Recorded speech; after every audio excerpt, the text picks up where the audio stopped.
Hi friends, আমি শ্রী চলে এসেছি আবার একটা নতুন রেসিপি নিয়ে। আজকের রেসিপিটা তোমাদের সকলেরই প্রায় জানা, তাও দেখাচ্ছি। লাল লাল ঝাল ঝাল মুরগির ঝোল। প্রথমে কড়াইয়ে তেলটাকে ভালো করে গরম করে ওর মধ্যে গোটা গরম মশলা দিয়ে নিলাম।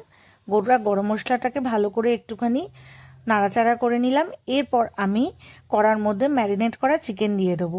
চিকেনটা আমি টক দই, হলুদ, পেঁয়াজ আর নুন আর গোলমরিচ দিয়ে ভালো করে ম্যারিনেট করে রেখে দিয়েছিলাম। আলুগুলো ওর মধ্যে আমি ম্যারিনেট করতে দিয়ে দিয়েছিলাম, যাতে চিকেনের ভেতরে খুব সুন্দর করে মশলাগুলো ঢোকে। এবারে আমি ওই তেলে চিকেনটা দিয়ে ভালো করে নাড়াচাড়া করছি। এই সময় খুব সুন্দর একটা গন্ধ বেরিয়েছে। আর এটা যেহেতু খুব চটপট হয়ে যাওয়ার জন্য বানিয়েছি, তাই জন্য এটাকে আমি আলাদা করে কোনো মশলা দিচ্ছিলাম না। এর মধ্যেই সমস্ত মশলা আমি দিয়ে ভালো করে কষিয়ে নিয়েছি। এই যে ভালো করে চিকেনটাকে আমি এখানে ভাজা ভাজা করছি, দেখো। এই যে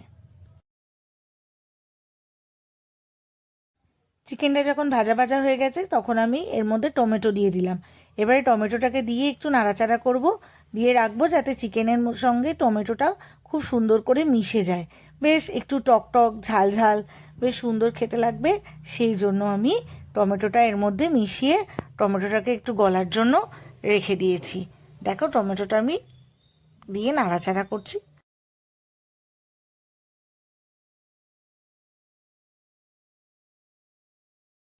এইবার আমি আদা, জিরে, কাশ্মীরি মির্চ, রসুন এসব দিয়ে একটা পেস্ট বানিয়ে নিয়েছি। এই পেস্টটা আমি এর মধ্যে দিয়ে দিলাম। আমি জিরেটা কিন্তু গোটা জিরেটা দিয়ে পেস্ট বানিয়েছি, এতে বেশ ফ্লেভারটাও সুন্দর আসবে। আদা, জিরে, কাঁচা লঙ্কা, রসুন আর কাশ্মীরি মির্চের পেস্ট আমি এর মধ্যে দিয়ে দিলাম। দিয়ে ভালোভাবে এবারে এটাকে কষাবো। খুব সুন্দর করে এটাকে কষাবো যতক্ষণ না এটা দিয়ে একটা তেল বেরিয়ে আসছে। আর পুরো মশলাটা যতক্ষণ না মিশে যাচ্ছে, ততক্ষণ আমি ভালোভাবে এটাকে কষাতে থাকবো।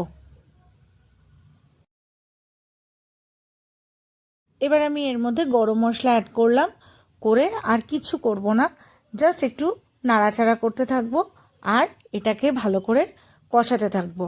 আর এটার মধ্যে আমার আর কোনো করণীয় নেই, শুধু ঢাকা চাপা দেবো আর একটু কষাবো।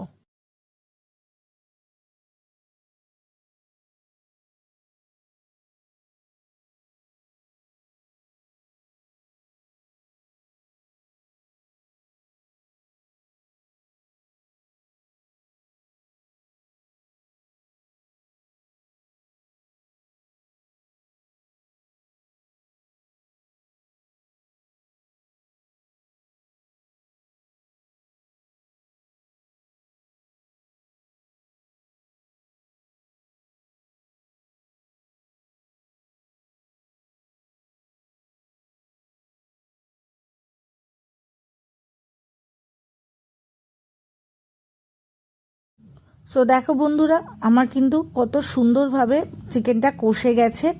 খুব ভালো করে আমি এটাকে কষিয়ে নিয়েছি। এবার এটা দিয়ে জল বেরোতেও শুরু করেছে আর তেলও কিন্তু এটার মধ্যে থেকে ছেড়ে গিয়েছে।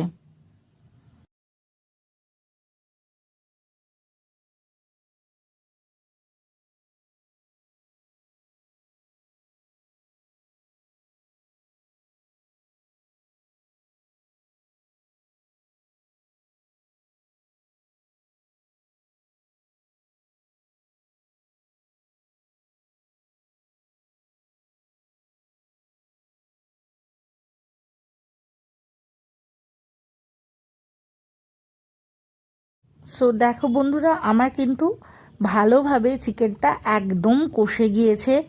একদম চিকেনটা দিয়ে যতটা জল বেরোনোর বেরিয়ে গেছে, যতটা তেল বেরোনোর সব কিছু হয়ে গেছে। এবারে আমি জল দিয়ে দিলাম বেশ খানিকটা ঝোলের জন্য। যেহেতু আমি প্রথমেই বলেছি বেশ লাল লাল ঝাল ঝাল মুরগির ঝোল হবে, সেই জন্য আমি জল দিয়ে এটাকে চাপা দিয়ে দিলাম।